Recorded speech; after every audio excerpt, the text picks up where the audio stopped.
قرآن پاک کی سب سے پہلی نازل ہونے والی وحی سورہ علق کی ابتدائی 5 آیات ہیں۔ اقرأ بسم ربک الذی خلق سے لے کر ما لم یعلم، یہ سب سے پہلی نازل ہونے والی وحی۔ لیکن سیدنا علی المرتضیٰ شیر خدا رضی اللہ تعالی عنہ سے ایک حدیث مبارکہ منقول ہے کہ سب سے پہلے نازل ہونے والی وحی سورۃ المدثر ہے، اور سیدنا جابر بن عبداللہ رضی اللہ تعالی عنہ بیان کرتے ہیں سب سے پہلی نازل ہونے والی وحی سورۃ الفاتحہ، یہ سورت ہے۔ اب ہمیں کیسے معلوم ہو کہ سب سے پہلے نازل ہونے والی وحی کیا ہے؟ تو علماء کرام نے ان کے درمیان تطبیق کیا، جوڑ پیدا کیا کہ ان قولوں میں تضاد واقع نہ ہو۔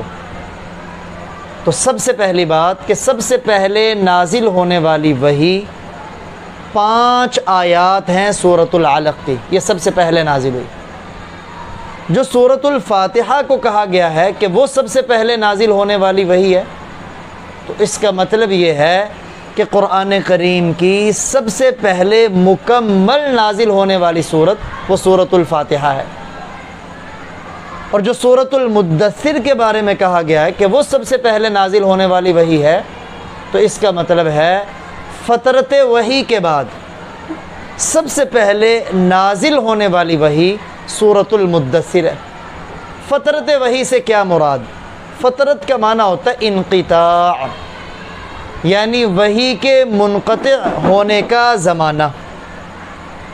جب سب سے پہلے وحی نازل ہوئی تو اس کے بعد 2.5 سال تک نبی اکرم صلی اللہ علیہ وسلم پر وحی نازل نہیں ہوئی۔ یہ جو 2.5 سال کا زمانہ ہے پہلی وحی اور بعد میں نازل ہونے والی وحی کے درمیان، اس زمانے کو کہتے ہیں فترت وحی کا زمانہ، وحی کے منقطع ہونے کا زمانہ، وحی کے رک جانے کا زمانہ۔ اس زمانے کے بعد جو سب سے پہلے وحی نازل ہوئی ہے وہ سورۃ المدثر کی نازل ہوئی۔ اب تینوں قولوں کے درمیان تطبیق ہو گئی کہ سب سے پہلے حقیقی طور پر نازل ہونے والی سورہ علق کی ابتدائی 5 آیات ہیں، اور سب سے پہلے مکمل نازل ہونے والی سورت وہ سورۃ الفاتحہ ہے، اور سب سے پہلی فترت وحی کے بعد نازل ہونے والی وحی وہ سورۃ المدثر ہے۔ سورہ علق کا شان نزول صحیح بخاری میں بھی یہ روایت ہے، صحیح مسلم میں بھی ہے۔ روایت کو بیان کرنے والی ہیں ام المؤمنین امی عائشہ صدیقہ رضی اللہ تعالی عنہ۔ امام بخاری رحمہ اللہ تعالی نے صحیح بخاری میں جو سب سے پہلے کتاب لے کے آئے نا، اس کا عنوان ہے کتاب بدء الوحی الی رسول اللہ صلی اللہ علیہ وسلم، یعنی یہ کتاب ہے آپ صلی اللہ علیہ وسلم کے اوپر وحی کی ابتدا کے بیان میں، کہ سب سے پہلے آپ پر وحی کیا نازل ہوئی اور کیسے نازل ہوئی۔ چنانچہ اس روایت میں ہے کہ آپ صلی اللہ علیہ وسلم پر ابھی تک نبوت کا پیغام لے کے جبریل امین نہیں آئے تھے، لیکن اس کے قریب جب آپ کی عمر 40 سال کے قریب ہونے کو تھی تو آپ صلی اللہ علیہ وسلم پر وحی کا آغاز ہوا سچے خوابوں سے۔ اب رات کو جو بھی خواب دیکھتے دن میں وہ روزے روشن کی طرح واقع ہو جاتا۔ اب جب یہ سچے خوابوں کا سلسلہ شروع ہوا تو اس کے بعد آپ صلی اللہ علیہ وسلم کو خلوت، تنہائی، گوشہ نشینی یہ محبوب ہوگی۔ حبب الیہ الخلاء، یعنی الگ تھلگ رہنے کو آپ پسند کرنے لگے۔ تو پھر اس میں آپ نے کیا، یہ گھر سے توشہ لیا، یہ جو مکۃ المکرمہ میں قبرستان ہے جنت المعلی، اس کے قریب ہے جبل النور، پہاڑ کا نام ہے، اس کے اوپر غار ہے، غار حرا۔ آپ اس غار میں چلے جاتے اور اس غار میں گوشہ نشینی، خلوت اور تنہائی میں اللہ کی عبادت کرتے۔ اب وہ عبادت کیا تھی؟ بس اللہ کی صفات میں غور کرتے، کائنات میں غور و فکر کرتے۔ گھر والوں کی خبر گیری لینے کی ضرورت محسوس ہوتی تو آپ گھر واپس آتے۔ پھر امی خدیجۃ الکبریٰ رضی اللہ تعالی عنہا آپ کے لیے توشہ تیار کر دیتی، آپ لے کے پھر غار حرا میں آ جاتے۔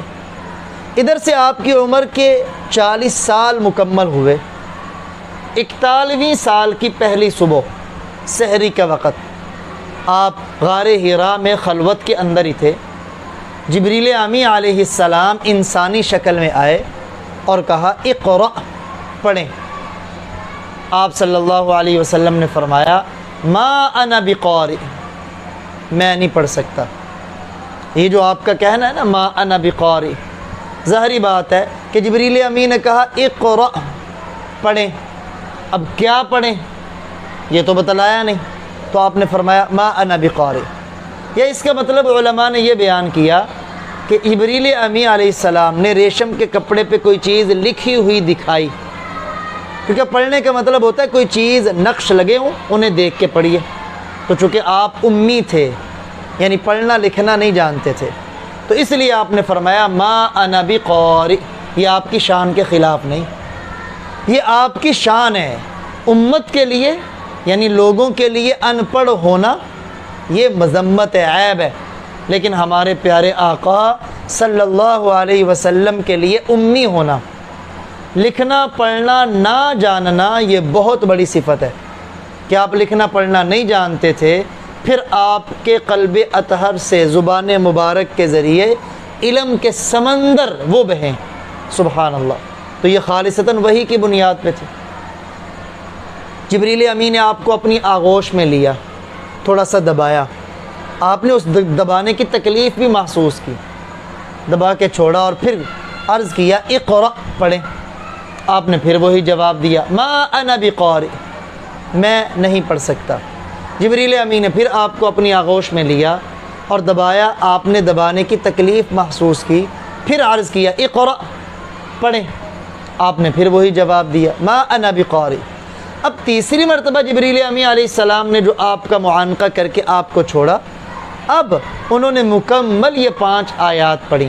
اقرأ بسم ربک الذی خلق، خلق الانسان من علق، اقرأ وربک الاکرم الذی علم بالقلم، علم الانسان ما لم يعلم۔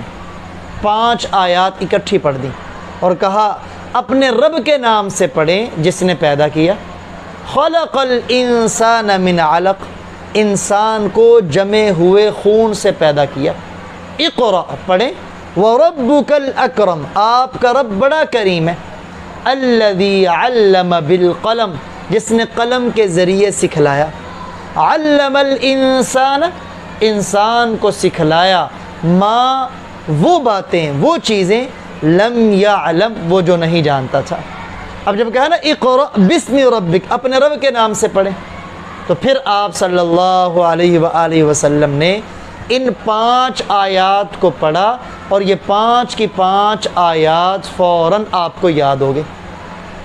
اب جبریل امی علیہ السلام واپس چلے گئے، آپ گھر واپس تشریف لائے، آپ کے بدن پہ کپ کپی طاری تھی۔ آتے ہی گھر آپ نے فرمایا زملونی زملونی، مجھے کمبل اوڑھا دیں، کپڑا اوڑھا دیں۔ تو امی خدیجۃ الکبریٰ رضی اللہ تعالی عنہا نے کمبل آپ کے اوپر ڈال دیا۔ جب یہ ہیبت اور خوف کی حالت اور کپ کپی کی حالت آپ سے جاتی رہی تو آپ نے امی خدیجۃ الکبریٰ رضی اللہ تعالی عنہا کو غار حرا کا سارا واقعہ بیان کیا اور یہ بھی فرمایا کہ مجھے ڈر لگنے لگا کہ کہیں میری جان نہ چلی جائے، کہیں میری جان نہ چلی جائے۔ یہاں بعض کم عقل لوگ، علم سے نا آشنا لوگ، محبت نبوی سے بالکل خالی لوگ اعتراض کر دیتے ہیں کہ دیکھو مسلمانوں کی بخاری میں لکھا، جو بخاری کو نہیں مانتے ہمارے، کہ جنہوں نے اپنی حدیث کی کتابیں بھی اپنی بنا لیں، اور معاذ اللہ یہاں تک کہہ دیتے ہیں کہ ان کتابوں کے ورقوں سے تو استنجا کرنا جائز ہے، استغفر اللہ۔ تو وہ لوگ اعتراض کرتے ہیں کہ دیکھو ان کی بخاری میں لکھا ہے کہ پیارے نبی کو شک تھا نبوت ملنے پر، اس لیے تو امی خدیجہ کے سامنے کہہ رہے ہیں۔ اور امی خدیجہ اپنے چچا زاد بھائی کے پاس لے کے گئی پیارے نبی کو شک تھا، اس نے بتایا آپ نبی، پھر پتہ چلا۔ یہ انتہائی غلیظ سوال ہے اور آپ کی ذات پہ بہتان ہے۔ یاد رکھیں، آپ صلی اللہ علیہ وسلم کے بدن پر جو کپ کپی تھی نا، جو خوف اور ہیبت تھا، وہ شک کی وجہ سے نہیں تھا، یہ جبریل امی سے ڈرنے کی وجہ سے نہیں تھا، بلکہ دیکھیں نا، نبوت کا بار اور بوجھ آپ کے اوپر پڑا ہے۔ یہ نبوت کا بار اور بوجھ تھا جس کی وجہ سے آپ پر ہیبت طاری تھی، اور جس کی وجہ سے آپ کو یوں محسوس ہو رہا تھا جیسے میری ابھی جان چلی جائے۔ باقی حدیث میں بھی آتا ہے، جب آپ پر وحی اترتی تھی نا، سخت سردی کے موسم میں آپ کا پسینہ یوں قطرے زمین پہ گرتے تھے، سخت سردی کے موسم میں، یعنی اتنا بوجھ ہوتا تھا اس کا۔ تو یہ وحی کا بوجھ تھا، یہ نبوت کا بوجھ تھا، وگرنہ، اور یہ بھی علماء نے لکھا کہ اس دن آپ نے جبریل امی علیہ السلام کو ان کی اصلی شکل میں دیکھا، تو چونکہ ان کے 100 پر ہیں، 100 بازو ہیں، تو اس کی وجہ سے آپ پر طبی خوف تھا، اور طبی خوف اور ہیبت کا آنا یہ نبوت کی شان کے خلاف نہیں ہے۔ جیسے موسیٰ علیہ السلام نے عصا زمین پہ ڈالا نا، وہ اژدہا بنا تو موسیٰ علیہ السلام دوڑے، یہ طبی خوف ہے، یہ نبوت کے خلاف نہیں ہے۔ بہرکیف، تو آپ نے امی خدیجۃ الکبریٰ رضی اللہ تعالی عنہا سے فرمایا کہ مجھے اپنی جان جانے کا اندیشہ تھا۔ اس پر دیکھیے امی خدیجہ نے آپ کو کیسے الفاظ میں تسلی دی۔ یہ ہے بیوی کا کام کہ خامند دین کے معاملے میں اگر اسے کوئی پریشانی ہو یا کوئی بھی زندگی کی کوئی پریشانی ہو تو بیوی کیسے انداز میں اپنے خامند کو تسلی دیتی۔ امی خدیجہ کہنے لگی، چونکہ علم والی تھی، پہلی کتابوں کا علم رکھنے والی تھی، ہو سکتا ہے انہوں نے پہلی کتابوں میں پڑھا ہو، کہنے لگی کلا، ہرگز اللہ آپ کو ناکام نہیں کرے گا۔ کیوں؟ 5 صفات آپ صلی اللہ علیہ وسلم کی بیان فرمائی۔ یہ 5 صفات ہم اس توجہ کے ساتھ سنیں کہ یہ صفات ہم بھی اپنے اندر پیدا کریں گے، یعنی گویا جس میں یہ 5 صفات ہوں وہ بندہ کبھی ناکام نہیں ہوتا، کبھی معاشرے میں رسوا نہیں ہوتا۔ سب سے پہلا، انک لتصل الرحم، آپ صلہ رحمی کرتے ہیں، رشتے ناطے کو جوڑتے ہیں، توڑتے نہیں۔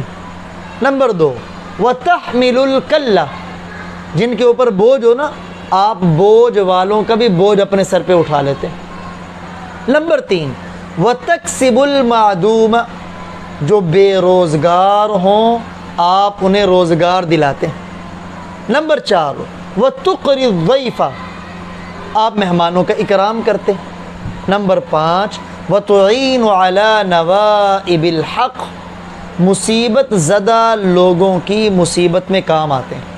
سبحان اللہ، ساری معاشرتی صفات ہیں، یعنی خدمت خلق کے جذبات سے سرشار ہونے والا آدمی معاشرے میں کبھی ناکام نہیں ہوتا۔